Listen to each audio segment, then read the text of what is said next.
வணக்கம் நண்பர்களே, நான் உங்கள் ஜோதிடர் கார்த்திக் பாபு. இன்றைக்கி நம்ம பார்க்க போகிறது தமிழ் புத்தாண்டு பலன்கள். சிம்மராசி. சிம்மராசி ராசி நாயகன் பார்த்திங்கன்னா சூரியன். ஸோ ஆளுமை, அதிகாரம், அடுத்தவர்களை பார்த்திங்கன்னா வழிநடத்தி செல்லும் ஒரு தலைமை பண்புக்கூடியவர். இந்த சிம்ம ராசிக்கு தமிழ் புத்தாண்டு எப்படி இருக்கும்? மெயினாக பார்த்திங்கன்னா இப்போது 2ல் கேது, 8ல் ராகு, சனி பகவான் பார்த்திங்கன்னா கண்டக சனியாக 7ஆம் வீட்டில் உட்காந்துருக்கார். குரு பகவான் இவ்வளோ காலமாக பார்த்திங்கன்னா பாகிய குருவாக இருந்தவர் பார்த்திங்கன்னா இப்போ 10ஆம் இடத்துல குரு பகவான் வரார்.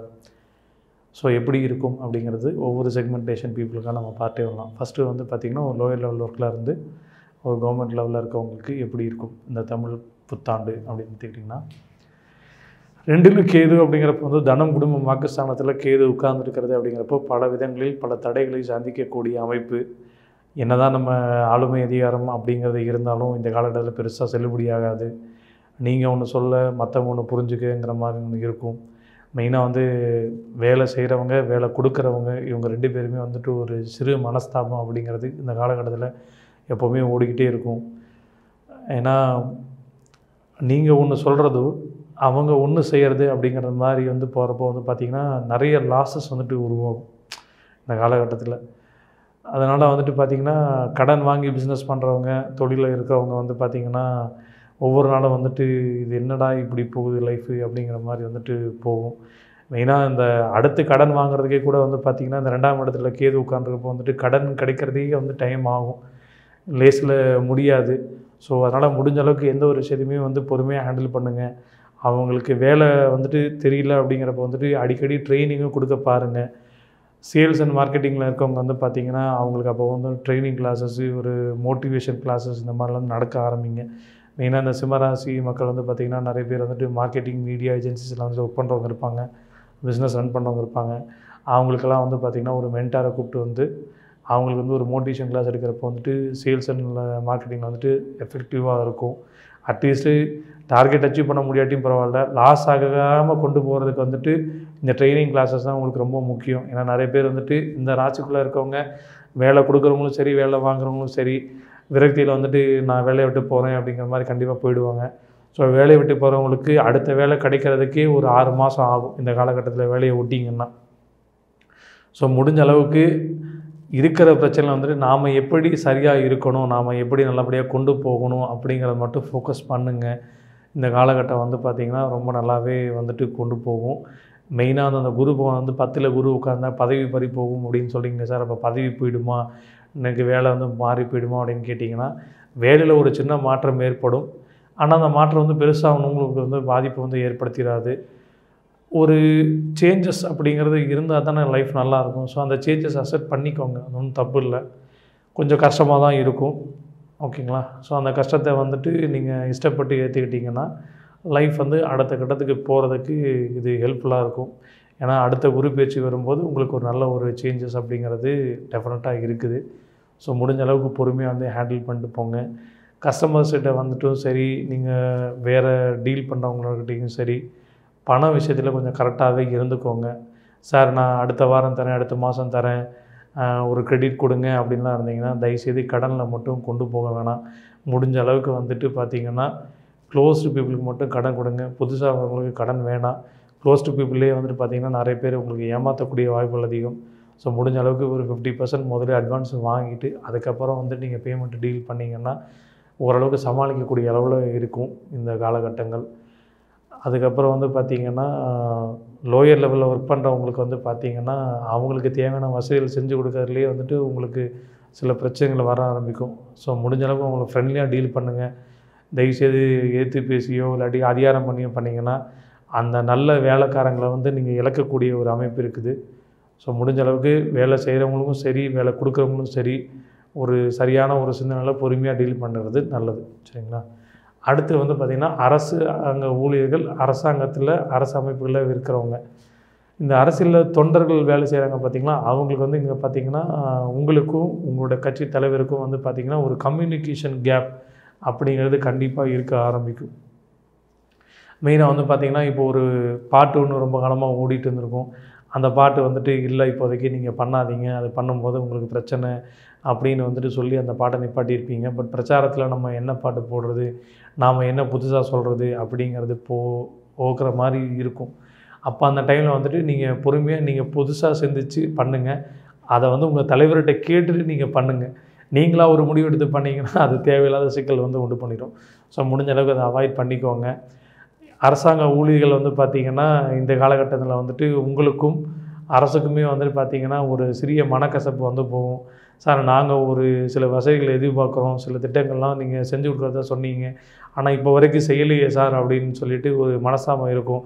நீங்கள் மேற்கொண்டு அதை நீங்கள் அழுத்தம் கொடுக்க என்ன ஆகும்னா உங்களுக்கும் அவங்களுக்கும் ஒரு பெரிய இடைவெளி ஏற்படும். அது மூலிமா வந்து பார்த்திங்கன்னா உங்களுக்கு வேலை இழப்புகளும் இல்லை ஒரு ட்ரான்ஸ்ஃபர் இல்லாட்டி இப்போ இருக்கிற வேலையில் வந்து பார்த்திங்கன்னா உங்களுக்கு இந்த அமௌண்ட்டை கொடுத்து நீங்கள் விஆர்எஸ் வாங்கி நீங்கள் போய்க்கோங்க அப்படிங்கிற ஒரு சொல்கிற அமைப்பு வந்து இந்த காலகட்டங்களில் உருவாகும். ஸோ முடிஞ்ச அளவுக்கு அது நீங்கள் பெருசாக எதுவும் எதிர்பார்க்காதீங்க. கிடைக்கிறது ஒழுங்காக கிடச்சிட்டு இருக்கிறதே சந்தோஷம் அப்படிங்கிற மனநிலைக்கு இந்த ஒரு வருஷம் வந்துட்டு அமைதியாக இருந்தீங்கன்னா ரொம்ப நல்லாவே இருக்கும். அரசாங்கத்தை பகைச்சிக்கிறதுக்கும் வேணாம், நீங்களும் அதே மாதிரி மக்கள் ஊழியர்கள் செய்கிற இடத்துல வந்துட்டு மக்களுக்கு உண்டான சேவைகள் சரியாக செஞ்சுட்டு வாங்க. அது உங்களுக்கு நல்லபடியாக இருக்கும். பாஸ்கெட்டை வந்துட்டு நீங்கள் வந்துட்டு புதுசாக நான் ஒரு பிளான் கொண்டு போகிறேன் அப்படின்னா உங்கள் டீம் மேனேஜர் டிஸ்கஷன் பண்ணிவிட்டு அதுக்கப்புறம் நீங்கள் கொண்டு போய் பேசுங்க. முந்திரி கொட்டை மாதிரி நானே போய் முதல்ல போய் சொல்லி நல்ல பேர் வாங்குறேன்ட்டு போனீங்கன்னா அது தேவையில்லாமல் தமாசாகக்கூடிய வாய்ப்புகள் அதிகமாக இருக்கும். So be careful your thoughts. சரிங்களா? அடுத்தது வந்து பார்த்திங்கன்னா மாணவ மாணவிகள் இவங்களுக்கு வந்து பார்த்திங்கன்னா இந்த படிப்பு சார்ந்த விஷயங்களை வந்துட்டு புரிஞ்ச மாதிரி இருக்கும், ஆனால் புரியாத மாதிரி இருக்குங்கிற மாதிரி எஸ்ஜே சூர்யா கணக்காக இருப்பீங்க. ஸோ முடிஞ்ச அளவுக்கு வந்துட்டு உங்களோட படிப்பு சார்ந்த விஷயங்களை வந்துட்டு கொஞ்சம் கேர்ஃபுல்லாகவே டீல் பண்ணுங்கள். 1க்கு 2 தடவை கேளுங்க, தப்பு இல்லை. உங்களுக்கு சொல்லிக் கொடுக்குறதுக்கு தான் வாத்தியார் இருப்பாங்க.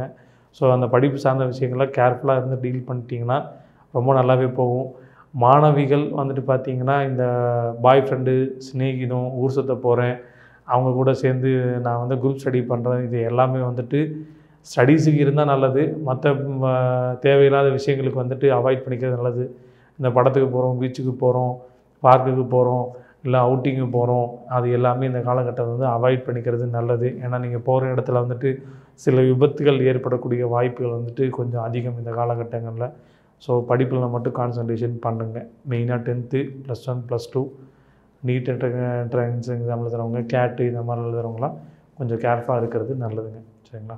அடுத்தது வந்து பார்த்திங்கன்னா இல்லத்தரசிகளுக்கு இந்த காலகட்டத்தில் கணவருடைய வேலை சார்ந்த விஷயங்களும் தொழில் சார்ந்த விஷயங்களும் ரொம்ப பாதிப்பாக இருக்கிறனால வந்துட்டு வீட்டில் வந்துட்டு உங்களுக்கு உண்டான செலவுகள் கிடைக்கிறதே வந்துட்டு கொஞ்சம் கஷ்டமாக இருக்கும்.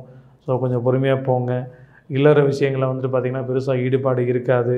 அவங்கள வந்துட்டு நீங்கள் தான் கொஞ்சம் வந்துட்டு தட்டி கொடுத்து அவங்கள மோட்டிவேட் பண்ணி அவங்களுக்கு உத்வேகம் கொடுத்து உற்சாகம் மூட்டி நீங்கள் தான் வந்து வாழ்க்கையில் அடுத்து போகிறதுக்கு வழி கொடுக்கணும். அது கணவனாக இருந்தால் மனைவிக்கும், மணவனாக இருந்தால் கனவிக்கும் நீங்கள் செய்கிறது ரொம்ப நல்லது. மெயினாக வந்து பார்த்திங்கன்னா உங்களுடைய வீட்டில் வந்துட்டு நடக்கிற பிரச்சனைகளை வந்துட்டு பக்கத்து வீட்டில் அக்கா கிட்ட நான் ஷேர் பண்ணேன், என் ஃப்ரெண்டுக்கிட்ட ஷேர் பண்ணுறேன் அப்படிங்கிறலாம் ஷேர் பண்ணிக்கிட்டிங்கன்னா அவங்க மூலியமாகவே பிரச்சனை வந்து புதுசாக வீட்டில் வந்துட்டு கொடிகட்டி பறக்க ஆரம்பிக்கும். ஸோ அதனால் முடிஞ்ச அளவுக்கு ஹஸ்பண்ட் ஒய்ஃப் பிரச்சனை வந்துட்டு உங்களுக்குள்ளே நீங்கள் வச்சுக்கோங்க. இல்லை சார் அப்போ நான் யார்கிட்ட தான் ஷேர் பண்ணுறது அப்படின்னா தயவுசெய்து உங்கள்கிட்ட கோயிலில் இருக்கவங்ககிட்ட சாமிகிட்டையோ இல்லாட்டி உங்களை வழிகாட்டுற குருக்கிட்ட மட்டுமே ஷேர் பண்ணிக்கிறது நல்லது. அதுவும் நல்ல குருக்கிட்ட போய் பண்ணுங்கள். இந்த போலி சாமியார்கள் இவங்ககிட்டலாம் போய் மாட்டிக்கிட்டு தேவையில்லாத விஷயங்களை போய் உங்களை நீங்களே போய் இழந்துடாதீங்க. சரிங்களா? ஸோ இது வந்துட்டு இந்த மாதிரி மக்களுக்கு போகும். மெயினாக இந்த கார்ப்பரேட் கம்பெனி பிஸ்னஸில் இருக்கவங்க என்ன சார் பண்ணலாம் அப்படின்னு வந்து கேட்டிங்கன்னா பெரிய அளவில் பிஸ்னஸ் பண்ணுறவங்க நீங்கள் இந்த காலத்தில் புதுசாக எதுவும் நீங்கள் டீல் எதுவும் சைன் பண்ண வேணாம். முடிஞ்ச அளவுக்கு இருக்கிற பிஸ்னஸையும் அப்படியே மெயின்டைன் பண்ணி கொண்டு போயிடுங்க. சரிங்களா? ஏன்னா அடுத்து வர்றது உங்களுக்கு கஸ்டமர் சனி காலகட்டமாக இருக்கும். அதனால் தேவையில்லாத பிரச்சனைகள் வந்துட்டு விலை கொடுக்க வாங்குறதுக்கு சனிமோன் இப்போ தயாராக இருக்கிறார். ஸோ பொறுமையாக இருந்தீங்கன்னா நல்லது.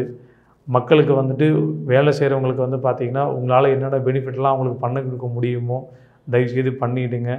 மெயினாக வந்து பார்த்திங்கன்னா அவங்க ஃபேமிலியோட டூர் போகிறதுக்கு உங்களால் ஒரு ஹெல்ப் பண்ண முடியுமா தாராளமாக பண்ணுங்கள். அவங்க சந்தோஷமாக போயிட்டு வரட்டும். அது மூலிமா உங்களோட ப்ரொடக்ஷன்ஸ் இது எல்லாமே வந்து உங்கள் கம்பெனியில் வந்துட்டு பெரிய லெவலில் இன்க்ரிமெண்ட் வந்துட்டு டெவலப்மெண்ட்டு ஆகும். இப்போது அவங்களுக்கு உண்டான லேபர்ஸுக்கு உண்டான விஷயங்கள் மட்டும் நீங்கள் பண்ணிட்டீங்கனாலே போதும். உங்கள் பிஸ்னஸ் வந்து அடுத்த கட்டத்துக்கு போக ஆரம்பிக்கும். அப்புறம் மெயினாக அட்வர்டைஸ்மெண்ட் விஷயத்தில் கொஞ்சம் கேர்ஃபுல்லாக இருங்க. ஏன்னா ஏதோ ஒரு வாசகம் தப்பாக போய் அது உங்கள் கம்பெனிக்கு தேவையில்லாத கெட்ட பேரில் வந்து உண்டு பண்ண ஆரம்பிக்கும். ஸோ அதில் ரொம்ப கவனம். சரிங்களா? நீங்கள் வழிபடக்கூடிய தெய்வம் அப்படின்னு வந்து எடுத்துக்கிட்டிங்கன்னா, சிவ வழிபாடு சகல விதத்திலும் ஏற்றத்தையும் சந்தோஷத்தையும் தரும். ஒவ்வொரு திங்கட்கிழமையும் வந்துட்டு பார்த்தீங்கன்னா, சிவன் கோயிலுக்கு போங்க. முடிஞ்சால் அந்த கோயிலில் போய் அன்னதானம் பண்ணுங்கள். நீங்களும் அந்த அன்னதானத்தில் வந்து பார்ட்டிசிபேட் பண்ணி அவங்களுக்கு வந்துட்டு விநியோகம் பண்ணுங்கள். சரிங்களா? இப்படி பண்ணும்போது உங்களுக்கு எல்லா விதத்துலேயும் நல்லதொரு முன்னேற்றத்தை கொடுக்கக்கூடிய ஆண்டாக இந்த தமிழ் புத்தாண்டு இருக்கும். நன்றி, வணக்கம்.